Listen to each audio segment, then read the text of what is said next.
अस्सलाम वालेकुम, मैं हूँ हीरा असलम परवेज़ और आप देख रहे हैं मेकअप ब्यूटी बॉक्स चैनल। आज की हमारी है basic to advance eye makeup course की क्लास नंबर 12, जहाँ पर हमारी क्लास नंबर 11 एंड हुई थी, वहीं से स्टार्ट करते हैं। वैसे तो मैं आपको बहुत सारी वीडियोस में बता चुकी हूँ कि डमी पर आपने मेकअप को किस तरह रिमूव करना है, लेकिन फिर भी मैं आपको यहाँ पर फटाफट रिमाइंडर दे देती हूँ। यहाँ पर मैंने अब टाउन का माइसेलर वाटर यूज़ कर रही हूँ और ये मैंने दराज से बाय किया था।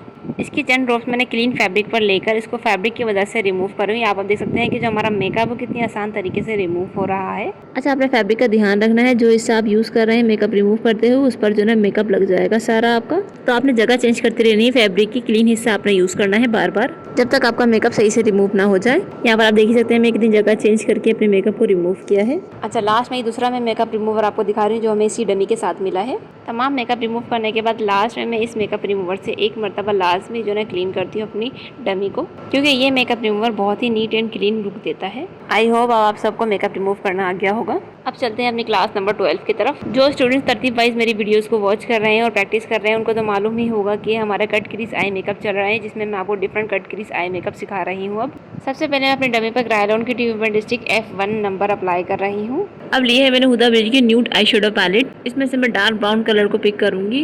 लेकिन आप सबको याद होगा मैंने आपको पहले भी बताया है कि पहले हम मेकअप में डार्क कलर का इस्तेमाल करते हैं, उसके बाद मीडियम और उसके बाद लाइट, ताकि हमारा जो मेकअप है उसमें ब्लेंडिंग के बाद एक ट्रांजिशन इफेक्ट आ सके। अब तक आपको याद होगा कि क्रीज एरिया किसको कहा जाता है। ये जो इनर साइड से स्टार्ट होती हुई पूरा एंड तक जा रही है हमारी क्रीजिंग एरिया है। और हमेशा जब भी आपने कोई कलर अप्लाई करना है आपने आउटर साइड से स्टार्ट करना है। डार्क ब्राउन कलर को मैं अपने आउटर कॉर्नर से स्टार्ट करते हुए अपने इनर कॉर्नर तक लेकर आ रही हूँ राउंड शेप में। और जब भी आपने आई शेडो अप्लाई करना है आपने कम अमाउंट में अपने ब्रश में प्रोडक्ट को पिक करना है और अपने रिक्वायर्ड एरिया पर अप्लाई कर लें और आहिस्ता आहिस्ता इसको आप डार्क करते जाएं, जैसा कि मैं आपको वीडियो में दिखा रही हूँ। और आपने छोटी छोटी बातों को ही ख्याल रखना होता है, तभी आपका मेकअप जो है परफेक्ट होगा। और अभी जस्ट मैंने कलर को अप्लाई किया है। ब्लेंडिंग के लिए हम मीडियम ब्राउन कलर का इस्तेमाल करेंगे आगे। और एक बात यहाँ पर मैं आपको बता दूँ, ज़रूरी नहीं कि आपके पास भी यही वाली आई शेडो पैलेट हो। आपके पास जो भी आई शेडो पैलेट अवेलेबल है आप उससे काम कर सकते हैं, उससे प्रैक्टिस कर सकते हैं। इसी पैलेट में से मैं मीडियम ब्राउन कलर को पिक कर रही हूँ। अब हम करेंगे ब्लेंडिंग, इसलिए यहाँ पर मैंने लिया है क्रीज ब्रश। ये ब्रश राउंड और फ्लफी सा होता है और ये जोइवा का ब्रश है। अब इस ब्राउन कलर को हम अपने अपर क्रीज एरिया पर अप्लाई करेंगे, जो बिल्कुल हमारे क्रीज एरिया के ऊपर होता है। ये जो क्रीज एरिया के ऊपर मैंने छोटी सी लाइन क्रिएट करके आपको दिखाई है आपकी गाइडलाइन के लिए, इसी एरिया को अपर क्रीज एरिया कहा जाता है। इस कलर को भी हम अपने आउटर साइड से लगाना स्टार्ट करेंगे, बिल्कुल अपने उसी कलर के ऊपर। अभी जस्ट मैं कलर को डिपॉजिट कर रही हूँ। अभी तो ये मेकअप आपको शार्प लग रहा होगा, लेकिन जब हम इसको ब्लेंड करेंगे तब आप देखेंगे इसमें कितना स्मूथ लुक आ जाएगा। और ब्लेंडिंग के लिए हमेशा अपने ब्रश को सर्कुलर मोशन में मूव करके ब्लेंड किया जाता है। स्लोली स्लोली आप देखेंगे कि दोनों कलर्स आपस में मर्ज हो जाएंगे और एक स्मूथ इफेक्ट निकल कर आएगा। बहुत सी लड़कियों को नहीं मालूम कि यहाँ पर ब्लेंडिंग कितनी करनी है, मुझसे अक्सर कमेंट सेक्शन में पूछती हैं। तो यहाँ पर ये बात समझ लीजिए कि हमने अब तक यहाँ पर सिर्फ 2 कलर्स अप्लाई किए हैं, जब तक ये दोनों कलर्स आपस में मर्ज ना हो जाए। ऐसा ना लगे कि अलग अलग कलर्स रखे हुए हैं। जब आपको लगे कि दोनों कलर्स आपस में अच्छे से मर्ज हो गए तब आप इसकी ब्लेंडिंग रोक सकते हैं। आई होप आपका ये वाला पॉइंट अब क्लियर हो गया होगा। अच्छा जी, फर्स्ट नंबर पे हमने लगाया था डार्क ब्राउन कलर, उसके बाद हमने लगाया है medium brown colour. Third number पे हमने लाइट कलर का इस्तेमाल करना है, इसलिए यहाँ पर मैं पीच कलर पिक कर रही हूँ। तीनों कलर्स हमारे मेट हैं। इस कलर को भी मैं अपने क्रीज ब्रश से ही अप्लाई करूँगी और क्रीज ब्रश मैंने यहाँ पर चेंज किया है और इस कलर को भी हम अपने अपर क्रीज एरिया पर ही अप्लाई करेंगे, जो हमने ब्राउन कलर अप्लाई किया था, लाइट मीडियम वाला।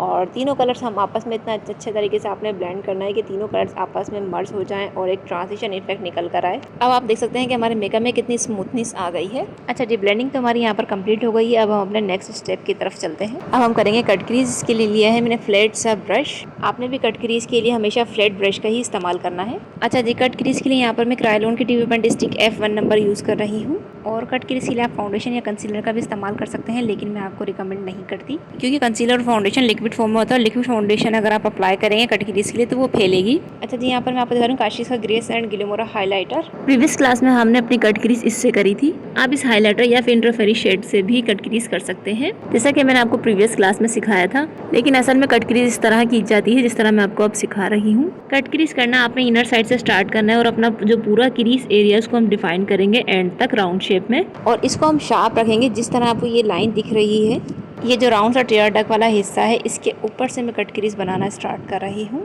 टेयर डक वाला यानी हाईलाइटिंग वाला पार्ट हम छोड़ देंगे, इसके ऊपर से ही हमने कट क्रीज बनानी है। अच्छा, कट क्रीज में आपने काफ़ी ध्यान रखना है, अगर इसकी शेप ख़राब हुई तो आपका मेकअप ख़राब हो सकता है। पहले आपने कम अमाउंट में स्टिक को पिक करके इसको हल्की सी शेप देनी है। अगर आपको लगे ये परफेक्ट शेप आ गई है तब आप इसको डार्क कर लें। यहाँ पर आप देख सकते हैं कि इनर साइड से हमने स्टार्ट किया है अपनी कट क्रीज बनाना, और आउटर साइड पर जहाँ पर हमारी आई का एंड है वहाँ तक हमने अपनी कट क्रीज को क्लोज कर दिया। और इसके अलावा आपने कोशिश करनी है कि आपकी दोनों आई की कट क्रीज सेम बने। कोशिश तो आपने यही करनी है, लेकिन 19-20 अगर आपकी कट क्रीज में फ़र्क हो तो वो चल जाता है, क्योंकि एक प्रोफेशनल मेकअप आर्टिस्ट से भी बिल्कुल एग्जैक्ट दोनों ऐसी सेम कट क्रीज नहीं बनती, लेकिन उनकी दोनों कट क्रीज में बिल्कुल माइनर सा फ़र्क होता है जो कि नज़र भी नहीं आता। अच्छा, तो यहाँ पर आप देख सकते हैं मैं अपने ब्रश को क्लीन कर रही हूँ, क्योंकि कट क्रीज करते हुए हमारे जो आई शेडो है ना वो हमारे ब्रश में लग गए हैं, इसलिए मैंने अपने ब्रश को क्लीन किया है और अगेन अपनी स्टिक को पिक कर लिया है अपने ब्रश में। अब हम फिनिशिंग की लाइन दे रहे हैं, और जो क्रीजिंग एरिया है आपका उस पर आपने फिनिशिंग से काम करना है, और कट क्रीज करते हुए आपने कोई जल्दबाजी नहीं करनी, आपने हल्के हाथ से यहाँ पर काम करना है। और यहाँ पर आप देख सकते हैं कितनी खूबसूरती के साथ यहाँ पर हमारी कट क्रीज बनी है। इनर साइड से स्टार्ट होती है, बिल्कुल जहाँ पर हमारी आई का एंड हो रहा है वहाँ पर एंड हो गई। बाकी इस स्टिक को हमने पूरी आईलिड पर अप्लाई कर लिया है।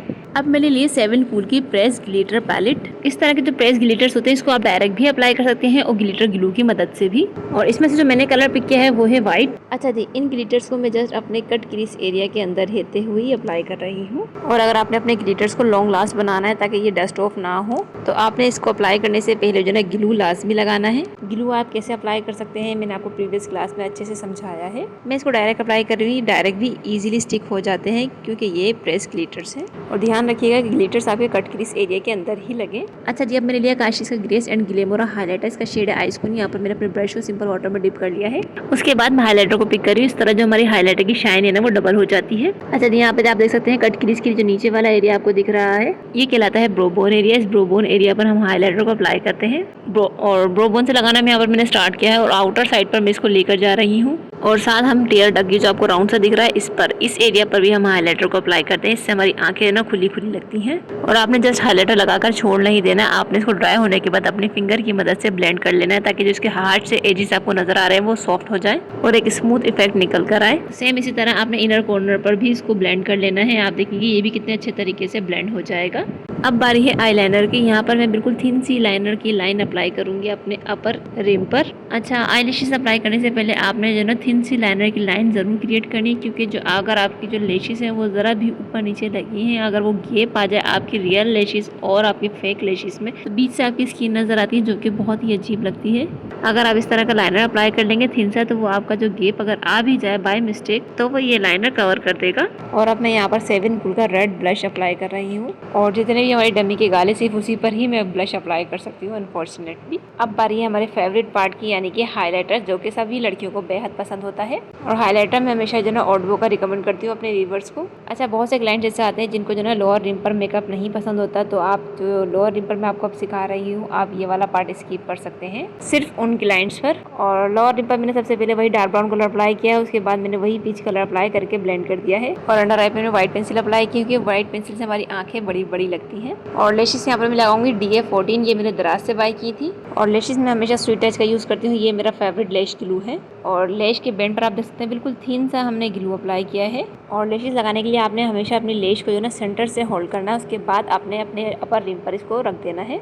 और एक बार इसको अपने रिक्वायर्ड एरिया पर रखने के बाद आपने मेक श्योर करना है कि ये अपने पूरे एरिया पर जहाँ पे इसको अप्लाई करना था आपने अच्छे से स्टिक हो गई है या नहीं। तो आपने इस तरह लाजमी करना है। अपने लेश अप्लाई करने के बाद आपने कोई भी ब्रश लेना है, उसके बैक साइड से इसको हल्का हल्का सा प्रेस कर लें, ये ईजिली जो ना स्टिक हो जाएगी। और यहाँ पर हमारी हो गई है basic to advance eye makeup course की क्लास नंबर 12 का एंड। बेहद ही कोई सॉफ्ट सा लुक हमने यहाँ पर क्रिएट किया है। इस तरह के मेकअप लुक आप मॉडल मेकअप में भी कर सकते हैं, और इवन आप जो है इसको ब्राइड पर भी कर सकते हैं। आई होप आपके लिए ये काफ़ी इन्फॉर्मेटिव वीडियो रही होगी और बहुत कुछ आपको सीखने को मिला होगा।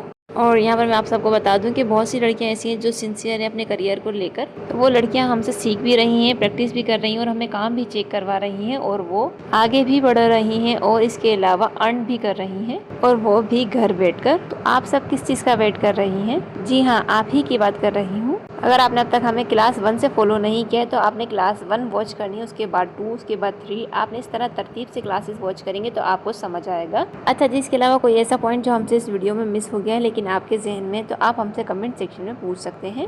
और इसके अलावा आप हमें सोशल मीडिया पर भी फॉलो कर सकते हैं, लिंक डिस्क्रिप्शन बॉक्स में मौजूद है। वीडियो पसंद आए तो वीडियो को लाइक लाजमी किया करें। आपके एक लाइक से हमें एक मोटिवेशनल मिलती है ताकि हम इसी तरह की इन्फॉर्मेटिव वीडियोस आप लोगों के लिए लेकर आते रहें। और इसके अलावा यहाँ पर मेरी न्यू व्यूवर से गुजारिश है कि अगर आपने अब तक हमारे चैनल को सब्सक्राइब नहीं किया तो जल्दी से सब्सक्राइब करके बेल आइकन पर ज़रूर क्लिक करें ताकि आने वाली नई इन्फॉर्मेटिव वीडियोस आपको सबसे पहले मिलती रहे। अब दीजिए इजाज़त, मिलते हैं अगली वीडियो में किसी नए टॉपिक के साथ। अपना रखिएगा ढेर सारा ख्याल, मुझे रखिएगा दुआओं में। तब तक के लिए अल्लाह हाफिज़।